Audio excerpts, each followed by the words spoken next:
Good morning student. मैं शिव कुमार आपका online शिक्षण अधिगम में स्वागत करता हूं। आपका विषय है व्यापारिक संगठन एवं पत्र व्यवहार। पिछले वीडियो में हमने गृह उद्योग युग के बारे में पढ़ा था। उसी के आगे का आज का हमारा टॉपिक है वर्तमान औद्योगिक युग। वर्तमान औद्योगिक युग के बारे में आज हम जानेंगे। तो देखेंगे वर्तमान औद्योगिक युग।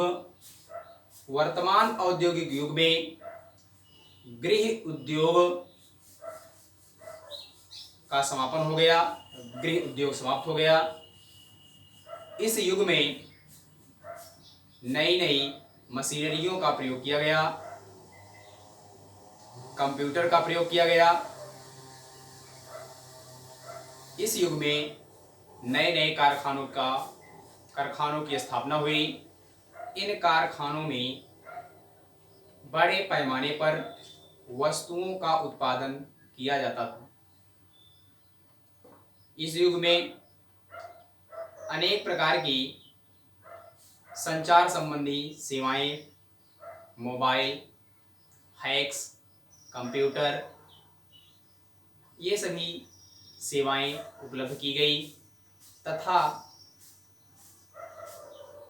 बैंकिंग सेवाएं एवं बीमा सेवाएं भी वर्तमान औद्योगिक युग में प्रारंभ हुई, जिससे व्यवसाय में धन की आवश्यकता की पूर्ति के लिए बैंकों का प्रयोग किया जाता है तथा यदि वस्तुओं की किसी प्रकार से हानि होने पर उन वस्तुओं की हानि की पूर्ति के लिए उन वस्तुओं का बीमा कराया जाता है, जिससे उन वस्तुओं की हानि की आंशिक राशि बीमा कंपनी से प्राप्त किया जा सके।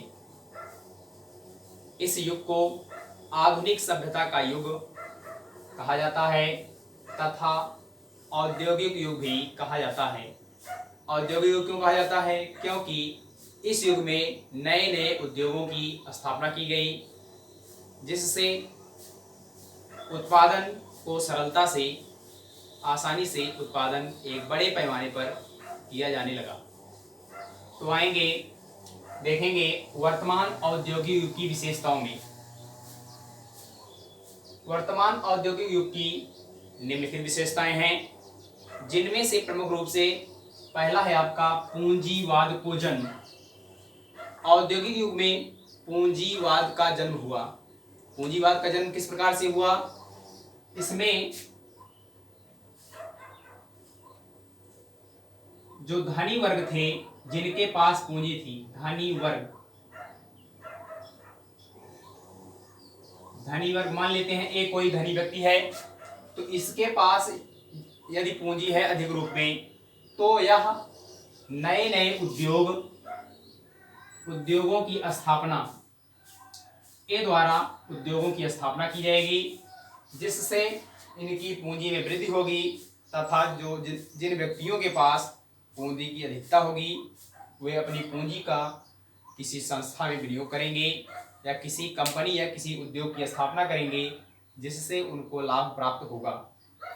तो वर्तमान औद्योगिक युग की ये विशेषता है। पहला है कि पूंजीवाद को जन्म।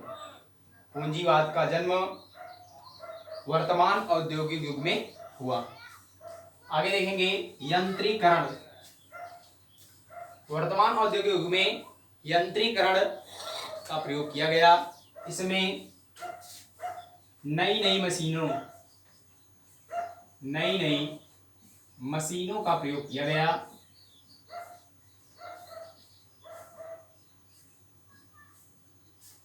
नई नई मशीनों का प्रयोग किया गया। मशीनरी के प्रयोग से उद्योग का जो उत्पादन क्षेत्र है वह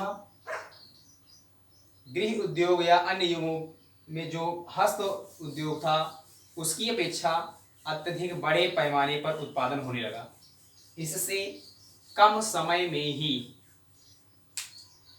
अधिक मात्रा में उत्पादन वस्तुओं का किया जाने लगा।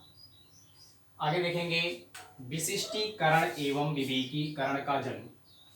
विशिष्टीकरण का मतलब क्या होगा कि जो व्यक्ति किसी विशेष ज्ञान के बारे में जानकारी रखता था उसको विशेष रूप से उसके उसी कार्य के लिए उसको नियुक्त किया जाता था। तथा विवेकीकरण का जन्म, इनमें वस्तुओं का उत्पादन किस प्रकार से किया जाए, व्यापार का संगठन एवं संचालन किस प्रकार से किया जाए कि उस संस्था या उस का व्यापार तीव्र गति से उच्चतम शिखर तक पहुंच सके, जो उसके द्वारा निर्धारित लक्ष्य हैं, निर्धारित लक्ष्यों की पूर्ति तक पहुंच सके। अगला है आपका भौतिक उन्नति। भौतिक उन्नति किस प्रकार से हुई? भौतिक उन्नति में आएंगे जो अनाज हैं, अनाजों के उत्पादन में जो कृषि क्षेत्र का है, कृषि के लिए, कृषि कार्यों के लिए नई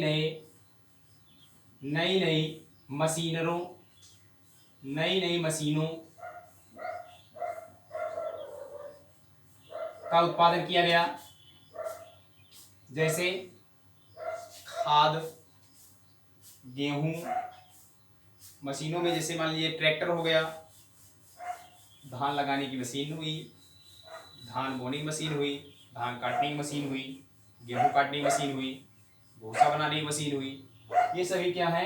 भौतिक उन्नति में कृषि संबंधी कार्यों के लिए नई नई मशीनों का प्रयोग किया गया तथा जो नई नई यंत्रों का प्रयोग किया गया कि इससे स्थापना अधिक किया जाए, उनकी स्थापना के लिए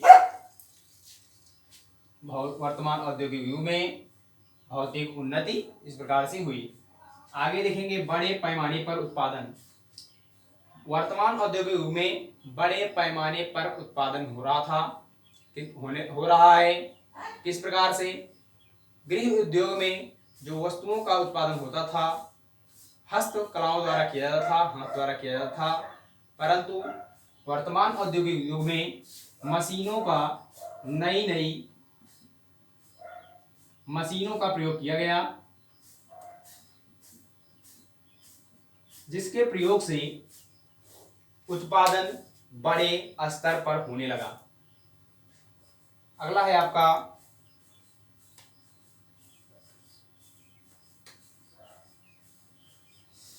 व्यापार के क्षेत्र में विस्तार।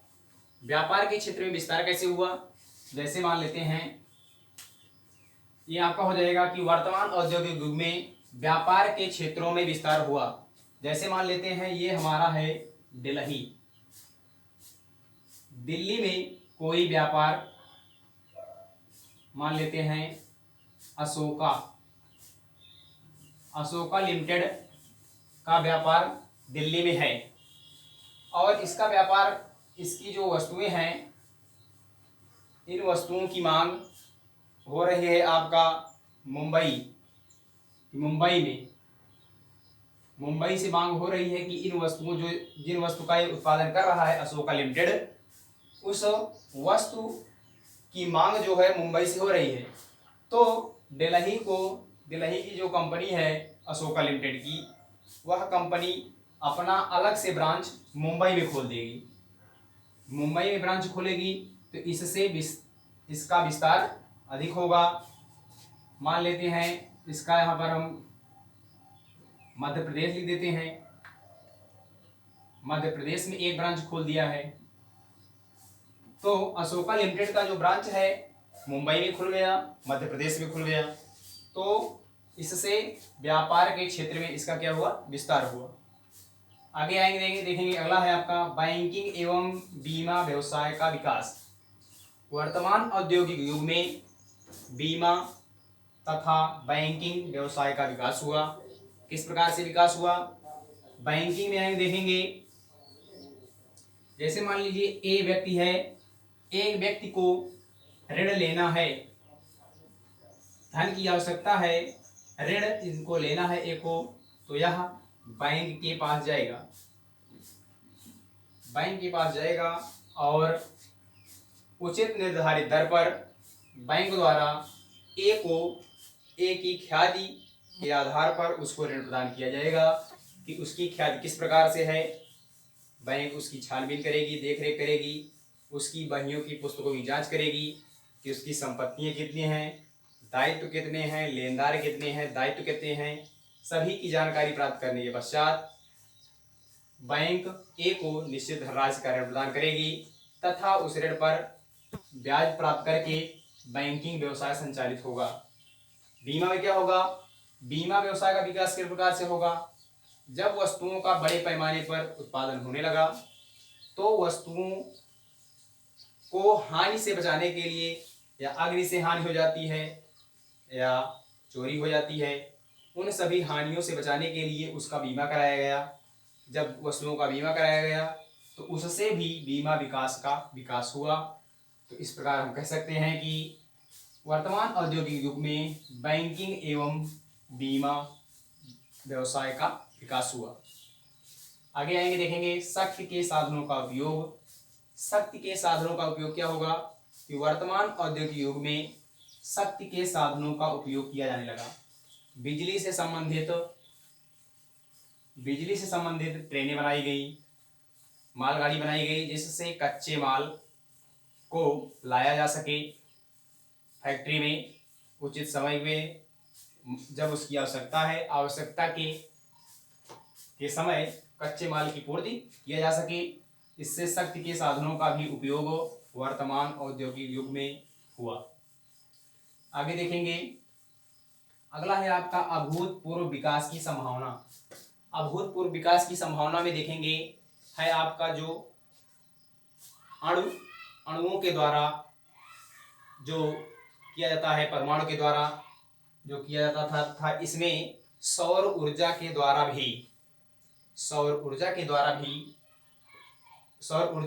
प्रयोग किया गया, जिससे वर्तमान औद्योगिक युग में अभूतपूर्व विकास की संभावना में वृद्धि हुई।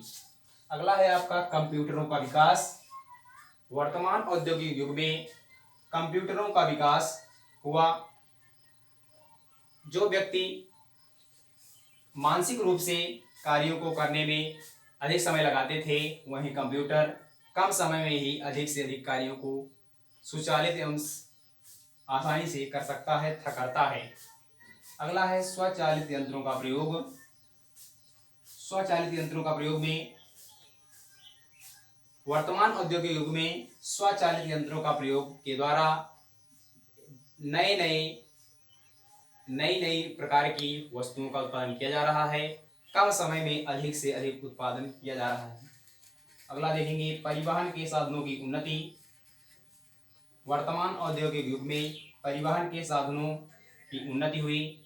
इसमें माल ढोने के लिए ट्रेनें, मालगाड़ी तथा अनेक प्रकार की गाड़ियों का विकास हुआ। अगला है आपका शिक्षा का प्रसार।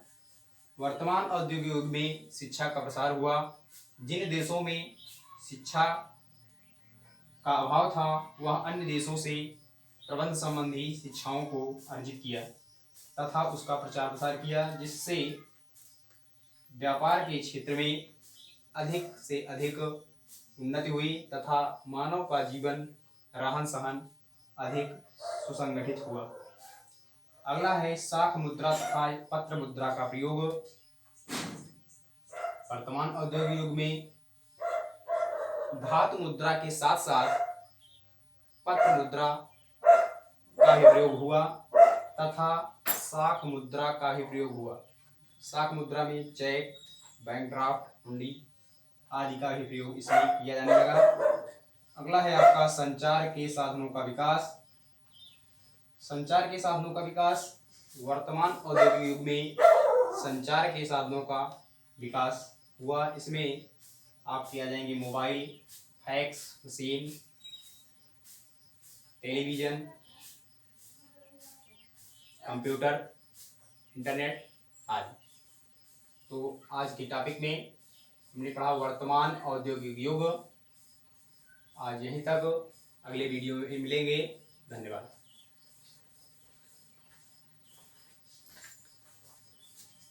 सर